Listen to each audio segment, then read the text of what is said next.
ನೀವೇನಾದ್ರೂ ಬಿಗಿನರ್ ಆದ್ರೆ ಸಾಕಷ್ಟು ಟ್ರೇಡರ್ ಇದೊಂದು ಅಡ್ವೈಸ್ ಕೊಟ್ಟೇ ಇರ್ತಾರೆ, ಏನಂದ್ರೆ ಪೇಪರ್ ಟ್ರೇಡಿಂಗ್ ಮಾಡುವಂತ. ಸೊ ಸಾಕಷ್ಟು ಜನ ಪೇಪರ್ ಟ್ರೇಡಿಂಗ್ ಮಾಡಾದ್ಮೇಲೆ ನೀನು ರಿಯಲ್ ಮಾರ್ಕೆಟ್ ಅಲ್ಲಿ ಟ್ರೇಡ್ ಮಾಡು ಅಂತ ಹೇಳ್ತಿರ್ತಾರೆ. ಸೊ ಈಗಿರೋ ಪ್ರಶ್ನೆ ಏನಂದ್ರೆ, ನೀವು ಬಿಗಿನರ್ ಆಗಿ ನೀವು ಪೇಪರ್ ಟ್ರೇಡಿಂಗ್ ಮಾಡಿದ್ರೆ ಅದು ನಿಮಗೆ ಹೆಲ್ಪ್ಫುಲ್ ಆಗುತ್ತಾ ಇಲ್ವಾ ಅಂತ. ಈ ವಿಡಿಯೋದಲ್ಲಿ ನಾವು ಪೇಪರ್ ಟ್ರೇಡಿಂಗ್ ಅಂದ್ರೆ ಏನು, ಪೇಪರ್ ಟ್ರೇಡಿಂಗ್ ಅಡ್ವಾಂಟೇಜಸ್ ಹಾಗೂ ಡಿಸ್ಅಡ್ವಾಂಟೇಜಸ್ ನೋಡೋಣ, ಹಾಗೂ ನೀವು ಬಿಗಿನರ್ ಆಗಿ ಪೇಪರ್ ಟ್ರೇಡಿಂಗ್ ಮಾಡಬೇಕಾ ಬೇಡವಾ ಅಂತ ಈ ವಿಡಿಯೋದಲ್ಲಿ ನಾವು ಕಲಿಯೋಣ ಬನ್ನಿ. ಸೊ ಪೇಪರ್ ಟ್ರೇಡಿಂಗ್ ಅಂದ್ರೆ ಏನು? ಸೊ ನಾವು ಪೇಪರ್ ಟ್ರೇಡಿಂಗ್ ನ ವರ್ಚುವಲ್ ಟ್ರೇಡಿಂಗ್ ಅಂತ ಸಹ ಹೇಳ್ತೇವೆ. ಸೊ ಈ ಪೇಪರ್ ಟ್ರೇಡಿಂಗ್ ಏನಿದೆ ಒಂದು ರಿಯಲ್ ಟ್ರೇಡಿಂಗ್ ನ ಸ್ಟಿಮ್ಯುಲೇಟ್ ಮಾಡುತ್ತೆ. ಇದರಲ್ಲಿ ಹೇಗೆ ಅಂದ್ರೆ, ನೀವು ರಿಯಲ್ ಟ್ರೇಡಿಂಗ್ ತರ ಬೈ ಮಾಡಬಹುದು ಅಥವಾ ಸೆಲ್ ಮಾಡಬಹುದು ಅಥವಾ ಸ್ಟಾಪ್ ಲಾಸ್ ಆಗಬಹುದು, ಎಲ್ಲ ರಿಯಲ್ ಟ್ರೇಡಿಂಗ್ ತರನೇ ಇರುತ್ತೆ. ಆದ್ರೆ ಒಂದೇನಂದ್ರೆ ಇದರಲ್ಲಿ ನಿಮ್ಮ ರಿಯಲ್ ಮನಿ ಇರಲ್ಲ. ನೀವು ನಿಮ್ಗೆ ಅಂತ ಒಂದು ವರ್ಚುವಲ್ ಮನಿ ಕೊಟ್ಟಿರ್ತಾರೆ. ಸೊ ನೀವು ಆ ವರ್ಚುವಲ್ ಮನಿ ಇಟ್ಕೊಂಡು ನೀವು ಟ್ರೇಡಿಂಗ್ ಮಾಡ್ತಿರ್ತೀರ.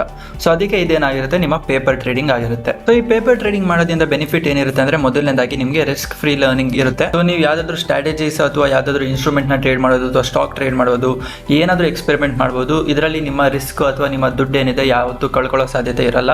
ಇದರಲ್ಲಿ ನೀವು ಒಂದು ಬ್ರೋಕರ್ ಕೊಟ್ಟಿರೋ ಒಂದು ವರ್ಚುವಲ್ ಮನಿನ ಯೂಸ್ ಮಾಡ್ತಿರ್ತೀರ. ಸೊ ಆ ಕಾರಣದಿಂದ ನಿಮಗೆ ಇದರಲ್ಲಿ ರಿಸ್ಕ್ ಅನ್ನೋ ಫ್ಯಾಕ್ಟರ್ ಏನಿರುತ್ತೆ ಅದಿರಲ್ಲ. ಸೊ ಪೇಪರ್ ಟ್ರೇಡಿಂಗ್ ಇಂದ ಇರೋ ಎರಡನೇ ಅಡ್ವಾಂಟೇಜಸ್ ಏನಂದ್ರೆ, ಅಂಡರ್ಸ್ಟ್ಯಾಂಡಿಂಗ್ ದ ಮಾರ್ಕೆಟ್ ಡೈನಾಮಿಕ್ಸ್. ಹಾಗಂದ್ರೆ ಏನಂದ್ರೆ, ನಿಮಗೆ ಮಾರ್ಕೆಟ್ ಹೇಗೆ ಫ್ಲಕ್ಚುಯೇಟ್ ಆಗುತ್ತೆ, ಮಾರ್ಕೆಟ್ ಅಲ್ಲಿ ಆರ್ಡರ್ಸ್ ಹೇಗಿರೋದು, ಸ್ಟಾಪ್ ಲಾಸ್ ಆರ್ಡರ್ ಹೇಗಿರೋದು, ಅಥವಾ ಒಂದು ಸ್ಟಾಕ್ ಅಥವಾ ಇಂಡೈಸಸ್ ಅಲ್ಲಿ ಹೇಗೆ ಎಂಟರ್ ಮಾಡೋದು. ಸೊ ಈ ತರ ಸಾಕಷ್ಟು ಫ್ಯಾಕ್ಟರ್ಸ್ ಏನಿದೆ ನಿಮಗೆ ಪೇಪರ್ ಟ್ರೇಡಿಂಗ್ ಅಲ್ಲಿ ಗೊತ್ತಾಗುತ್ತೆ. ಸೊ ಪೇಪರ್ ಟ್ರೇಡಿಂಗ್ ಇಂದ ಆಗೋ ನಿಮಗೆ ಮೂರನೇ ಬೆನಿಫಿಟ್ ಏನಂದ್ರೆ, ಒಂದು ಕಾನ್ಫಿಡೆನ್ಸ್ ಬಿಲ್ಡ್ ಆಗುತ್ತೆ. ಸೊ ನೀವು ಪೇಪರ್ ಟ್ರೇಡಿಂಗ್ ಅಲ್ಲಿ ಒಂದು 50 ಅಥವಾ 100 ಟ್ರೇಡ್ ತಗೊಂಡ್ರೆ ಆಗ ನಿಮಗೆ ಗೊತ್ತಾಗುತ್ತೆ ಮಾರ್ಕೆಟ್ ಹೇಗೆ ವರ್ಕ್ ಆಗುತ್ತೆ, ನಿಮ್ಮ ಸ್ಟ್ರಾಟಜಿ ಹೇಗಿದೆ ಅಂತ. ಸೊ ನೀವು ಪೇಪರ್ ಟ್ರೇಡಿಂಗ್ ಅಲ್ಲಿ 100 ಟ್ರೇಡ್ ತಗೊಂಡಾಗ ನಿಮ್ಗೆ ಗೊತ್ತಾಗಿರುತ್ತೆ ಸೊ ನಿಮ್ಮ ಸ್ಟ್ರಾಟಜಿ ಹೇಗೆ ವರ್ಕ್ ಆಗುತ್ತೆ ಅಂತ. ಆಗ ನಿಮಗೆ ಒಂದು ಕಾನ್ಫಿಡೆನ್ಸ್ ಬಿಲ್ಡ್ ಆಗಿರುತ್ತೆ, ಈ ಸ್ಟ್ರಾಟಜಿ ವರ್ಕ್ ಆಗುತ್ತೆ ಅಂತ. ಸೊ ಆಗ ನೀವು ನಿಮ್ಮ ರಿಯಲ್ ಕ್ಯಾಪಿಟಲ್ ನ ರಿಸ್ಕ್ ಮಾಡೋಕೆ ರೆಡಿ ಆಗಿರ್ತೀರ.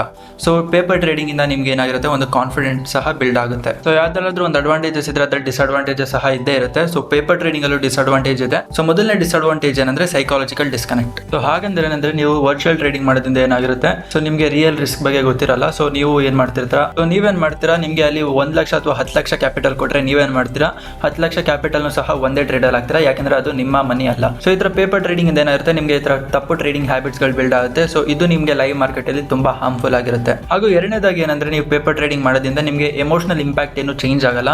ಅದೇ ಲೈವ್ ಮಾರ್ಕೆಟ್ ಅಲ್ಲಿ ನೀವು ಟ್ರೇಡ್ ಮಾಡ್ತೀವಿ ಅಂದ್ರೆ ನಿಮ್ಗೆ ಫುಲ್ ಆಫ್ ಎಮೋಷನ್ಸ್ ಇರುತ್ತೆ. ಸೊ ಆ ಎಕ್ಸ್ಪೀರಿಯನ್ಸ್ ಏನಿದೆ ನಿಮ್ಗೆ ಪೇಪರ್ ಟ್ರೇಡಿಂಗ್ ಅಲ್ಲಿ ನೋಡ್ಲಿಕ್ಕೆ ಸಿಗಲ್ಲ. ಮೂರನೇ ಡಿಸ್ಅಡ್ವಾಂಟೇಜ್ ಏನಂದ್ರೆ, ಲಿಮಿಟೆಡ್ ಡೇಟಾ ಆಕ್ಯುರಸಿ.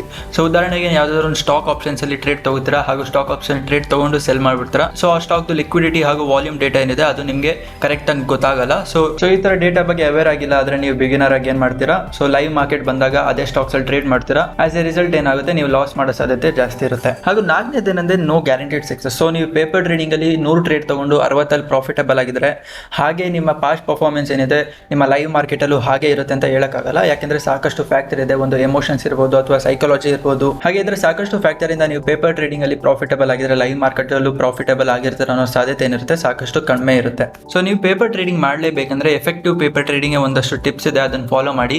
ಮೊದಲನೇದಾಗಿ ಏನಂದ್ರೆ, ಟ್ರೀಟ್ ಇಟ್ ಸೀರಿಯಸ್ಲಿ. ಸೊ ನೀವು ಪೇಪರ್ ಟ್ರೇಡಿಂಗ್ ನ ಬರೀ ಪೇಪರ್ ಟ್ರೇಡಿಂಗ್ ಅಂತ ಅನ್ಕೊಳಕ್ ಹೋಗ್ಬೇಡಿ. ಇದೇನಿದೆ ಫುಲ್ ರಿಯಲ್ ಟ್ರೇಡಿಂಗ್ ಮಾಡ್ತಿದ್ರ ಅಂತ ಫುಲ್ ಸೀರಿಯಸ್ ಆಗಿ ತಗೊಂಡು ಟ್ರೇಡಿಂಗ್ ಮಾಡಿ. ಆಗ ನಿಮ್ಗೆ ಲೈವ್ ಮಾರ್ಕೆಟ್ ಏನಿರುತ್ತೆ ತುಂಬಾ ಹೆಲ್ಪ್ ಆಗುತ್ತೆ. ಸೊ ವಿರಾಟ್ ಕೊಹ್ಲಿ ಏನಿದ್ರೆ ಅವರು ಬಾಬರ್ ಅಜಮ್ಗೆ ಒಂದು ಬೆಸ್ಟ್ ಅಡ್ವೈಸ್ ಏನ್ ಕೊಟ್ರು ಅಂತ ಹೇಳಿದ್ರೆ, ನೀನ್ ನೆಟ್ ಸೆಲ್ ಪ್ರಾಕ್ಟೀಸ್ ಮಾಡೋ ಟೈಮಲ್ಲಿ ಫುಲ್ ಸೀರಿಯಸ್ ಆಗಿ ಪ್ರಾಕ್ಟೀಸ್ ಮಾಡು.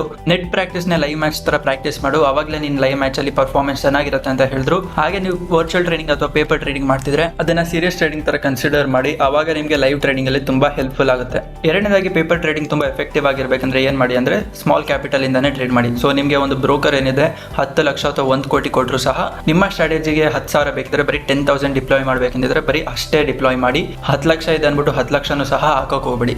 ಕೊನೆದಾಗಿ ಏನಂದ್ರೆ, ಪೇಪರ್ ಟ್ರೇಡಿಂಗ್ ಅಲ್ಲಿ ಮಿಸ್ಟೇಕ್ಸ್ ಆಗ್ತಿದ್ರೆ ಅದನ್ನು ಸಹ ಸೀರಿಯಸ್ ಆಗಿ ತಗೊಳ್ಳಿ. ಆ ಏನಕ್ಕೆ ಮಿಸ್ಟೇಕ್ ಆಯ್ತಂತ ಅದ್ರ ಮೇಲೂ ಸಹ ವರ್ಕ್ ಮಾಡಿ. ಸೊ ಈ ತರ ಈ 3 ಸ್ಟೆಪ್ಸ್ ನ ಫಾಲೋ ಮಾಡಿದ್ರೆ ನಿಮಗೆ ಪೇಪರ್ ಟ್ರೇಡಿಂಗ್ ಏನಿದೆ ತುಂಬಾ ಎಫೆಕ್ಟಿವ್ ಆಗಿರುತ್ತೆ ಹಾಗೂ ನಿಮ್ಮ ಲೈವ್ ಟ್ರೇಡಿಂಗ್ ಗೆ ತುಂಬಾ ಸಹಾಯ ಮಾಡುತ್ತೆ.